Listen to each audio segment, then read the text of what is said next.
Welcome back. Well, food as a category shows no sign of losing its popularity among viewers and readers alike. But is there room for more growth?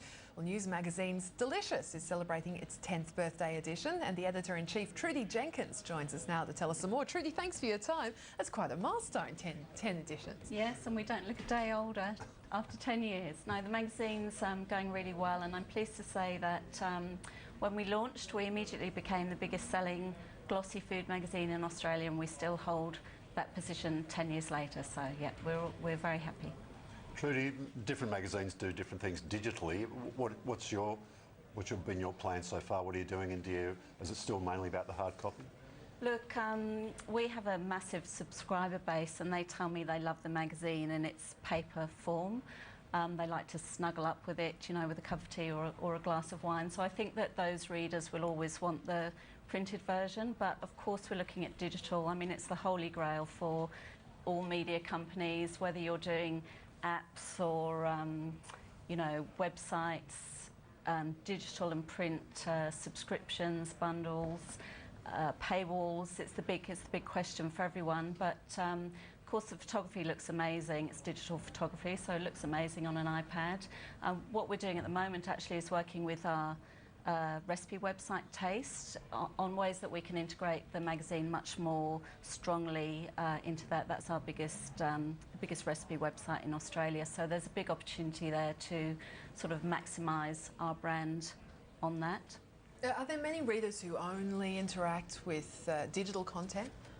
Not that I'm aware of. I mean, our readers, they're suddenly sort of in social media. I mean, someone posted on Facebook this morning, in fact, a picture of themselves with every single copy of the magazine since launch. So, I mean, they are getting into social media. They certainly are buying iPads, but as I say, a lot of them just want the printed version.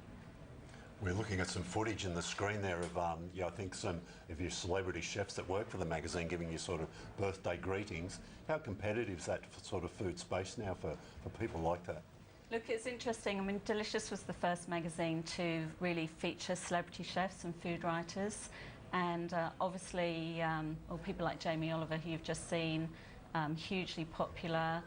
With the success of MasterChef, chefs have become, you know, uber celebrities. Do you think, I mean, is it, with it as a category too, I mean, do you think it's going to remain as popular? Is there room for more growth? Because obviously it has been huge, hasn't it, food as a category? It's been absolutely massive, but people have to cook, you know, people need to cook every day, and I think what we do is inspire them with, you know, exciting but easy recipes every day, and I think there's, you know, people are always going to want that, and I think with the sort of fears around obesity and health issues like diabetes, you know, learning to cook well and using fresh produce is only going to become more important. I like asking this question about what works on covers. Is it all about cakes and chocolate and stuff like that?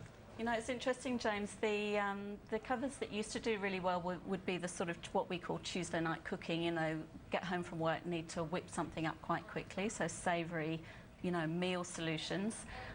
But when times get tough, it's interesting, sweets and chocolate, and I mean, chocolate's always a favourite, but we have noticed sweets and cakes doing particularly well at the moment. People like that little treat, that little indulgence. You talked about how good food looks on an iPad, but are you worried about losing print subscriptions to tablets? Look, you know, as I said, that's really the holy grail for everyone trying to work out what the business model is between print and digital. That, you know, there have been some food magazine apps that have been free because they've been sponsored by an advertiser, so that does mean that readers are able to download the app for free, and potentially that's cannibalising your printed magazine sales, and you know, that's what we're all grappling with at the moment, you know, how to move forward between print and digital.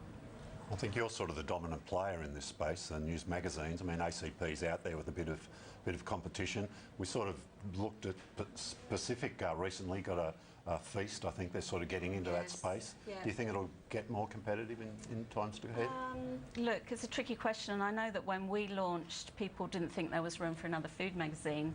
You had all the supermarket titles and you had the app market titles, and we really launched into that sort of middle ground and surprised everybody with our sales, and as you said, became the the dominant player. So never say never. I mean, it does feel at the moment quite saturated. There's a lot of food content both on television, in the weeklies now, and in the newspapers. Everyone's sort of jumped on board. So it does feel a little bit saturated, but who knows? You know, it could be the same situation that we had when we launched.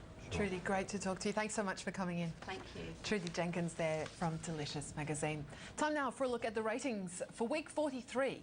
Let's have a look at the free-to-air TV first. The Rugby World Cup semi-final between Australia and New Zealand in the top spot, followed by Packed to the Rafters at number 2. And The Big Bang Theory, James, a winner there for 9. Yeah, doing very well. It returned with new episodes, so it straight into the top 5. And just turning the page again, Doc Martin for the ABC there, doing very well. Yeah, fantastic. And Underbelly Razor hanging in there, sort of getting towards the end of the series, but it's performed really well right across all its weeks. And let's have a look at subscription television too for week 43. There are the top 5 programs. Now, Australia's Next Top Model, of course, there at number 4, but that wasn't actually the final. No, that was the penultimate week. We'll get those final, we'll see it up there, probably pretty close to the top next week, I'm guessing. And just turning the page, you can see some of the soccer there and The Simpsons for Fox 8 at number 8. So let's just have a look at some of the highlights in the television sector. Optus coming out and launching this IPTV service with an offering that it's going to be worth what will cost under $10 a week. Yeah, the basic offering will get you in under $10 a week. It's called Me TV.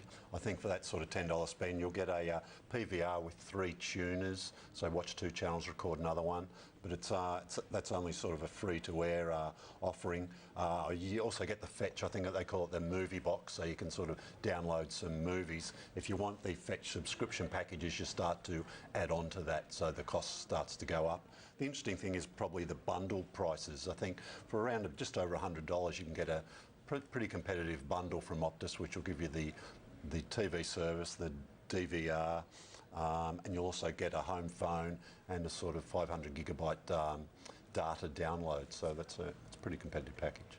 We mentioned the winner of Next Top Model was announced, and that was quite a big night. It's also the biggest rating non-sport program usually for Foxtel. How did it rate? Yeah, it did fantastic. It was #1 show on the night by a long way. Just if you add up the live screening and then the Fox 8 Plus screening, it's getting close to 300,000 viewers, I think, on Tuesday evening. Montana was a sort of a runaway favourite, and she won, and she'll be on the cover of Harper's Bazaar next week too. And in the same night, Foxtel unveiled its 2012 programming highlights. Yeah, they did. A lot of interesting stuff. A&E HD, a new channel they're going to launch on Australia Day next year, was probably the biggest announcement. It's going to join their lineup.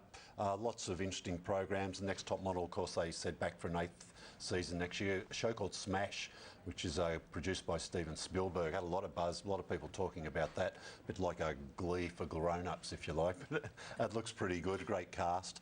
Awake was another series, a show with William H. Macy in it called Shameless. He plays a bit of a deadbeat dad, looks fantastic. A lot of great American drama now being produced on television. And Foxtel have got some of those shows. Rove, going to be part of their Olympic coverage. Now, free-to-air networks also coming out and talking about how much they've been investing in local content, and it's hit an all-time high. Yep, sure. About $1.7 billion was spent on TV production in the last financial year. About 72% of that is spent on Australian content. So it's great to see Foxtel and Free TV both coming out and trying to say, yeah, look, outdoing each other on how we're spending, but it's great for the sector. You know, a lot of Australian shows. I mean, Free TV pointed out, I think the top 40 of the top 40 shows, like everything, was an Australian content. So it's money being well spent. Good to hear, James. Absolutely. As always, thank you so much. Thanks, Brody. James Manning there, editor and publisher of Mediaweek. That's all we have time for. Thanks for your company.